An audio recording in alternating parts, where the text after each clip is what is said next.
Hey everybody, Captain B-Nard back here with another Wi-Fi battle. So today we have a battle against Paul, random person offline. And as you can see, we are still here on Sword and Shield getting a few more battles. So we'll see how this one goes. So yeah, looking at his team, looks to be some pretty powerful stuff there. Only slightly illegal, which is about the best we can hope for. On this game anymore. So, looking at my team, it is the same one that I've been using the past few games here. The Forgotten Sons, as I call them, the Pokemon that have only appeared here in Generation 8. So, what do I want to lead with in this one?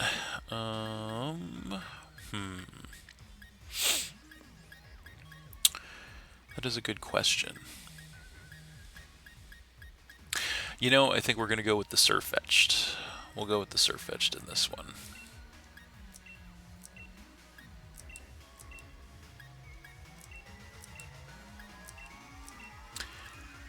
And we'll see how that works out.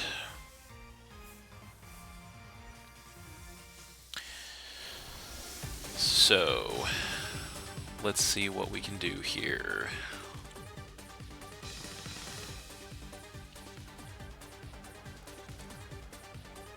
So there he is. And it looks like he's going to lead with the Toxicroak, interestingly enough, as we led with the Surfetched. So this really is not a good matchup for us at all. I don't think we have any move that can even hit this thing neutrally. So yeah, definitely was not expecting this thing as a lead. So I think we're kind of be forced to switch out immediately here. And I think Cursola is probably the best switch we have here. Yeah, so we'll just switch directly into Cursola here. We do have the resist and the immunity to both of this thing's stab moves. So, but yeah, definitely not a great lead for us there, as he's going to go for a Sludge Wave here. So it looks like he's a special attacking set and not going to do much of anything to us, which is nice. But he does get the poison, which is really unfortunate. So that's going to be chipping us down every turn. So we do get some HP back with our leftovers, but then we are going to take some poison damage. So in this situation, I think we want to just attack this thing right out of the gate here with an Earth Power, try to get as much damage as possible, so that's what we're going to do. He does go for a Sucker Punch, unfortunately, and that is going to do a ton of damage to us, knocking us down to about a third HP. We do survive, though, and we are able to hit the Earth Power in return. How much damage is it going to do? It is enough to go ahead and one-shot that Toxicroak, which is great for us. That is going to knock him down to 5 Pokemon. We are going to get some HP back with our leftovers, and then we are going to take even more poison damage. So we're going to have the Perish count falling to 3, of course, as well, since the contact attack triggered our Perish body. So we'll see what he wants to come in with in response. It is going to be the Lucario. So not 100% sure how he's going to want to play this one. He could just attack us and take us out. That's probably what's going to happen. But we're going to attempt to throw a Stealth Rock up here, just in case, as he does Dragon Pulse us, and I don't think there's any way we take that. So Dragon Pulse comes in, and yeah, we can't take that for sure. So Cursola goes down. We go down to 5 Pokemon. So that's not the end of the world for us.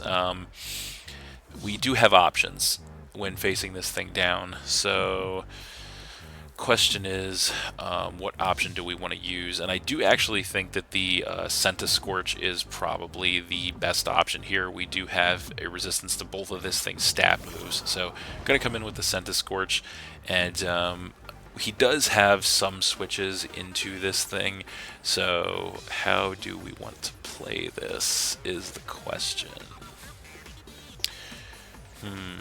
I feel like we probably just have to make the obvious move and go for the Fire Lash, so we're going to just do that. See what he wants to do here. So he does go for the switch. What does he want to switch into here? That is going to be the Dragapult. So that thing is in. We do get a Fire Lash on this thing, which does a little bit of chip damage, and we do get the Defense Drop, which is nice. So that's not that bad. Defense Drop could be pretty good for us. So Now we have to decide what we want to do against this thing. Unfortunately, we don't have a move that even hits this thing neutrally, so that's not great. But at the same time, we don't really have a preferred switch to this thing because we do have a dragon immunity, we do have a ghost resist, but we don't have one in both. So I think our best bet might be to stay in here, and we're actually going to go, I think, for a Leech Life. I think it will actually do some pretty decent damage to this thing, even though he resists it. He does have that defense drop, so we're going to see where that gets us. He goes for a Dragon Dance. Okay, so he's going to go ahead and get that +1 attack and speed, so trying to set up on us here. As we go for a nice Leech Life here, and that is going to do a great amount of damage to this thing, knocks it down to about quarter HP, which is nice. So it's a good thing we stayed in to get some solid damage on this thing.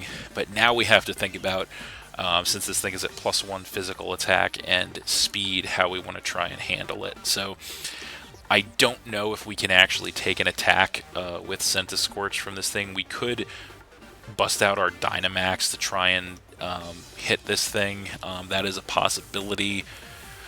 I don't know if that's the best possibility, but it might just be the best option that we have. Because if we Dynamax, we should be guaranteed to live whatever this thing does if we do Dynamax. But yeah, nothing else can outspeed this thing, and nothing else might be able to take an attack from this thing, actually, so I think we're going to be forced to do that. So yeah, let's do it. We're going to have to do it. So he actually switches out. That's interesting. So he is going to actually just switch directly into Metagross, so that is pretty amazing for us. So definitely a bit of a miscalculation on his side there. I'm not sure why he chose to do that, but this is going to work out amazing for us because we're going to go ahead and bust out our Gigantamax Scorch on him. So there we go, and we are going to nail this thing with a G-Max Centiferno, which should do massive damage to this thing if not take it out, and indeed it is going to one-shot that Metagross outright, so that is amazing for us. That is going to knock him down to I think that is 4 Pokemon, so that's a well-timed Dynamax for us there that really paid dividends. So Scorch is putting in the work here, as now he is going to come in with Zekrom, and so he's going to have the Terravolt coming into play, and I feel like he's probably in position to Dynamax this thing himself, so I kind of want to go for, in a way I want to go for a Max Guard, but in another way I want to go for a Max Flutterby. So what to do here? You know what, I don't think we want to waste the turn with Max Guard just yet. We'll go for a Max Flutterby here and see what he wants to do, and yeah, there he goes. There's his Dynamax, so figured that was coming. I think hopefully we should be able to take an attack from this thing anyway. We are at full HP, so if anything is going to take an attack from this thing, it's going to be us right now. So there is his Dynamax Zekrom in play, and so we know he's probably going to outspeed us. He goes for a Max Lightning.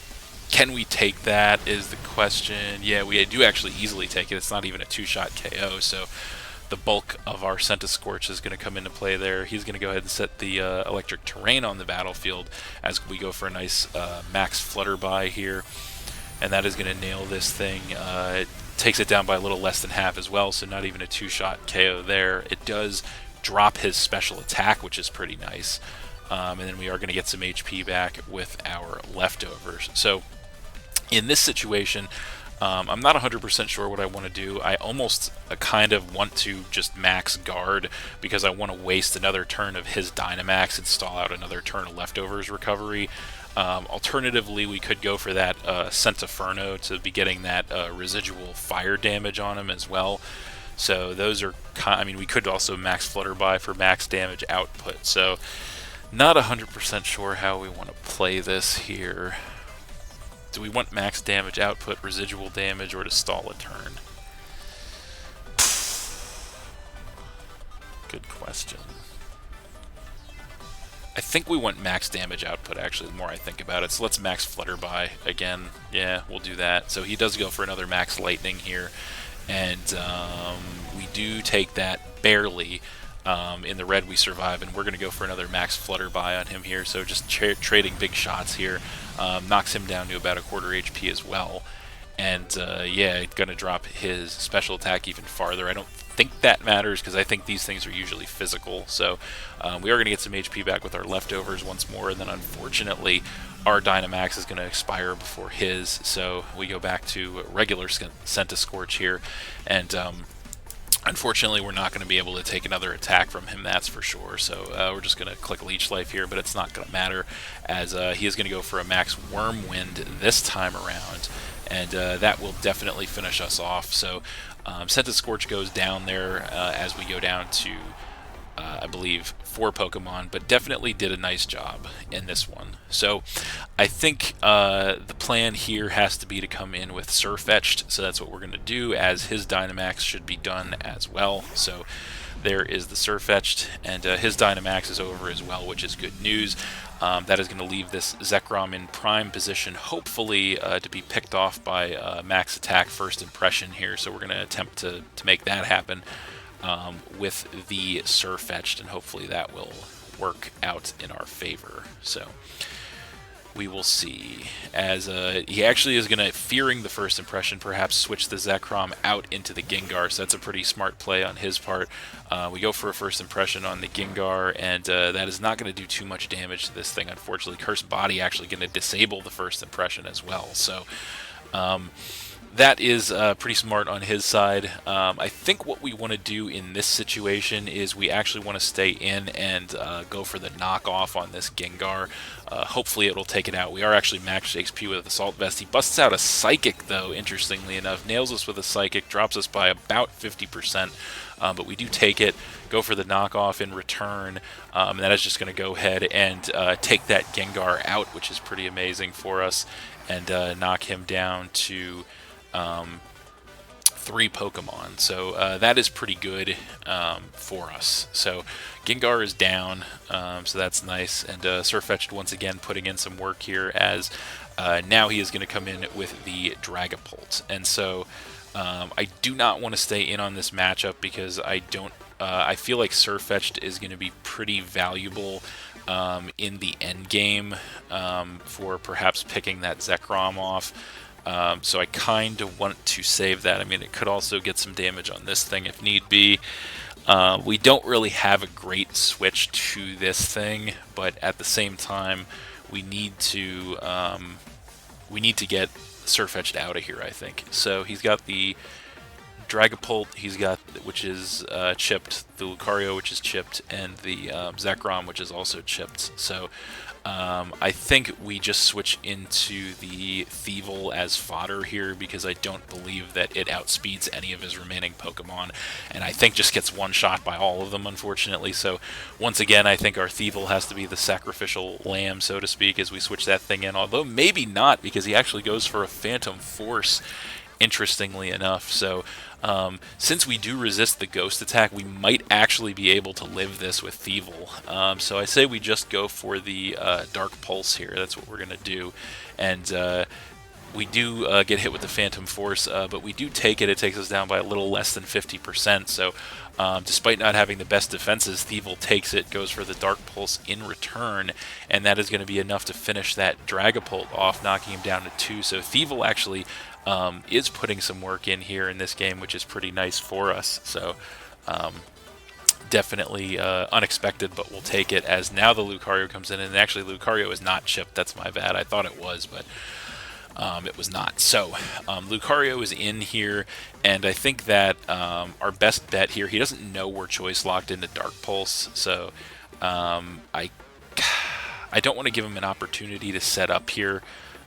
So I kind of want to just, for free, so I kind of want to just chip him. Alternatively, I don't know if we really have a great switch here. Don't think we really have a very good switch here. So let's just stay in a Dark Pulse, see what he wants to do. So we do actually outspeed him. Hit him up with a Dark Pulse. I'm going to take him down by almost 50%, actually. We do actually get the flinch, which is amazing, but we are going to trip this thing steadfast to increase his speed. So that's not the best thing in the world, because now he's going to outspeed us. So we do get a big shot off with the Thievel, but at what cost is the question. So we're going to attempt to hit him with another Dark Pulse here, as he will outspeed us this time and go for the Aura Sphere, which is obviously bad news. That is going to go ahead and finish us off. So Thievel is down, and we're down to 3 Pokemon, so that is definitely not a great turn of events for us, as now he'll probably outspeed the remainder of our Pokemon. So I think our best bet here, how do we want to play this? This is tough.